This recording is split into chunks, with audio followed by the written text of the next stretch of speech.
kandila na nakatayo na may panibagong kabanatang iniba ko sa laro na magsasabing may pag-asa pa ang musikang Pinoy. Republican representing kami ang Bukal Pinoy. May panibagong kabanata ka ng susubaybayan, isang awiting na pasok sa lasa ng sambayanan. Sa kantang to isipin mo lahat ay magkakapatid, magkakasama tulong-tulong malabo ng magapit, maghawak-hawak ng kamay tanda ng pagkakaisa. Isang pangarap na sa amin muli mag-uumpisa, isang nasyon na makabago mapayapang residente. Lahat ay pantay-pantay walang hari at presidente. Di mo kailangan magrebelde, di kailangan mag-amok. Halika sa aming mundo, subukan yung makilahok. Walang kota, walang bayad, di kailangan magbuwis. Maniwala, magtiwala, dito di magpapawis ang iyong kamay sa kakasulat ng awiting marahas. Sa mundo ng Bukal Pinoy kasi di uso ang dahas. Ako si Cloud mula sa puso, tapat na maglilingkod. Ganyang kasimple lang ang rap, pakinggan nyo ang susunod. Sa pagkakaisa, hindi naman kailangan ng pangulo. Itabi mo ang poot at galit at pangingimbulong. Ilabas mo ang paggalang at ang iyong respeto. Sa mabuting paraan, gamitin ang iyong aspeto.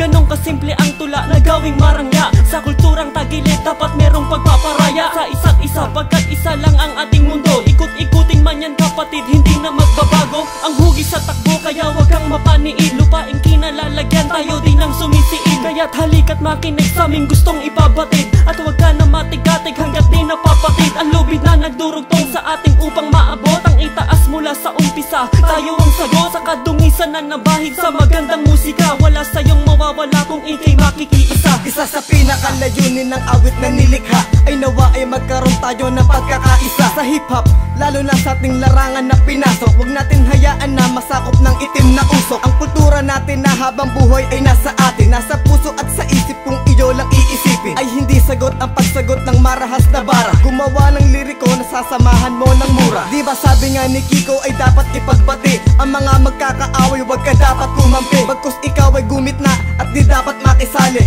sa kanila dapat marunong ka din dumipende. Sa kultura natin kung ano ang kalalabasan, kapag lalong pinagpatuloy bangayan at murahan. Bulok na nga ating sistema at wag ka na dumagdag, upang sa ganon ating kultura ay di malaglag. Mukhang kailangan na nga nating ibalik to sa nakaraan, yung tipong walang angalan, wala rin sanang angasan. Ang mga rapper na walang alam gawin kundi tumira ng tumira para lang magkapangalan sa kultura. Ano ba ang napala, bakit ka na kanang-kana? Wala ka ring magagawa, wala ka ring mahihita. Kaya kinakailangan nating maghawak-hawak kamay upang tayo'y magtagumpay. Kailangan ay pantay-pantay, walang lubog, walang litaw, wala rin ang lubog-litaw. Ay kung mag-aangas ka lang, pwedeng-pwede kang bumitaw. Pero wag naman sa ganon, marami pa naman paraan. Baguhin ang iyong sarili, wag lang puro tirahan. Bukal Pinoy mag-iilaw sa inyong mga daraanan. Kami magsisilbing gabay para sa kinabukasan. Kung inaakala mo paangasan ng basihan, bulok na nga sistema, papatungan pa ng murahan. Tila ba usad pagong ang pag-angat nitong kultura? Mabagal na ang takbo at lalong lumalan na pa, dahil ba sa mga makatang layunin ay balik ko. Mga awit na marahas sinasama sa liriko, na kanilang ipinasa at binasa ng pabalang. Tirahan ng tirahan, masabi lamang nakalang. Sabi nga ni Master Kiko, tayo'y magkakapatid,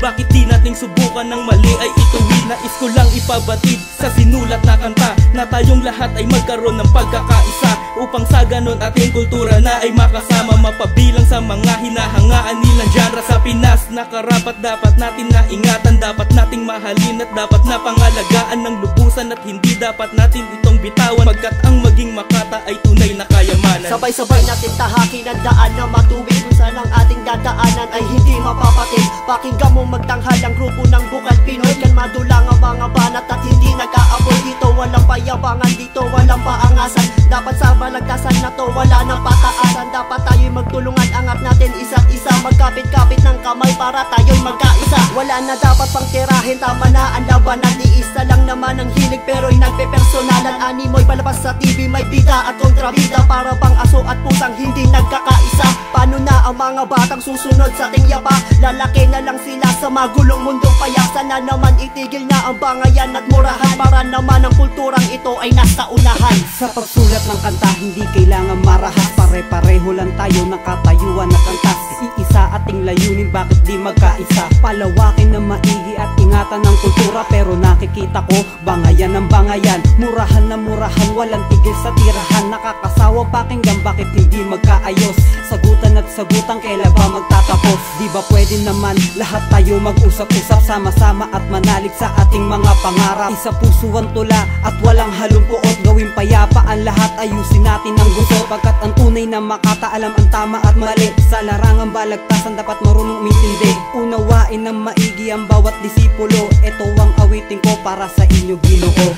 Tayo'y magkaisa tulad ng naganap sa EDSA, magtulungan sa pag-usad tulad ng diretsong pila, lagyan ng kabuluhan ang lahat ng akdang tula. Isa puso ang awitin na mumulat sa madla, isang nasyon, isang kultura, tatlong bituin at isang araw. Walang armado o yamado, lahat ay pantay-pantay, isang kulturang mapayapang, lahat ay magkaugnay. Musika ay iangat mula sa ating saling lahi, lahat ay magkapatid, walang dapat na maghari. Magtiwala, mangarap, wag na wag kang bibitaw, kami ang magsisilbing liwanag sa mga naliligaw. Maghawak-hawak ng kamay at tayo ay magkaisa, mula sa puso na awitin galing sa Makatana. Sugla, Bukal Pinoy, ang inyong abang lingkod. Aba kung bitin kayo, abangan ang susunod. Abangan ang